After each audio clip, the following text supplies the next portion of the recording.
Magandang araw po sa inyong lahat, mga ka-Q&A.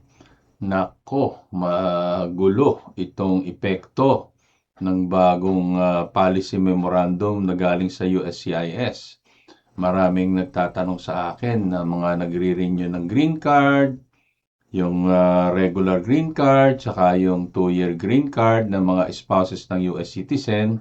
Tinatanong kung kailangan pa ba sila umuwi sa Pilipinas para makarenew ng green card or kasali ba sila doon sa mga hindi pwede mag-apply dito ng green card sa US. Lilinawin po natin yung kaguluhan na yan, na bumabagabag at bumabalisa sa kaisipan ng ating mga kababayan na green card holder dito sa US. Meron ako nga kliyente na i-file na namin yung renewal ng kanyang green card na over 10 years. Nag-aalala kung sila daw ay pauuwiin para doon kumuha ng green card.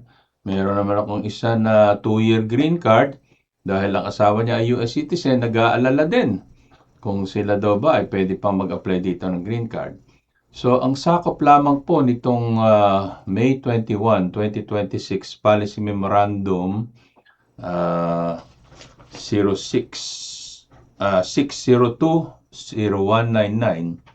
ay yung mga dumating dito sa Amerika na non-immigrant tulad ng student, J1, H1B, tourist status, bumibisita lamang, tapos nakapag-asawa ng US citizen, hindi sila pwedeng kumuha dito ng green card. Sila po yung mga nag-a-apply ng green card for the first time.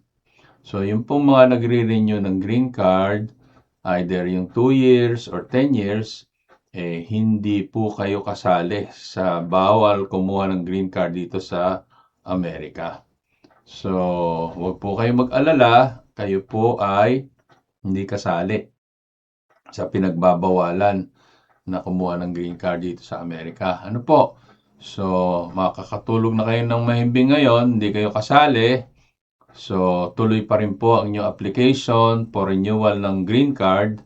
At para dun sa mga nag-renew ng 10-year green card, ang maipapayo ko lamang po, sana mag-apply na po kayo ng citizenship or naturalization. 5 years lamang po kayong green card, pwede na kayo mag-apply. Pero magtanong din kayo, baka meron kayong disqualification sa halip na maging US citizen kayo, deportation ang mapala nyo. Ngayon, yun namang mga nag-a-apply ng renewal ng 2-year green card, on the 3rd year, kapag nagsasama pa kayo ng asawa nyo na US citizen, pwede na kayo mag-apply ng naturalization or citizenship. So, i-avail nyo po yun. Muli, ito si Atty. A. Erwin Bautista sa ating programang US Visa Q&A. Maraming salamat po sa inyong pagsubaybay at kita-kita po tayo sa muling episode. Salamat po.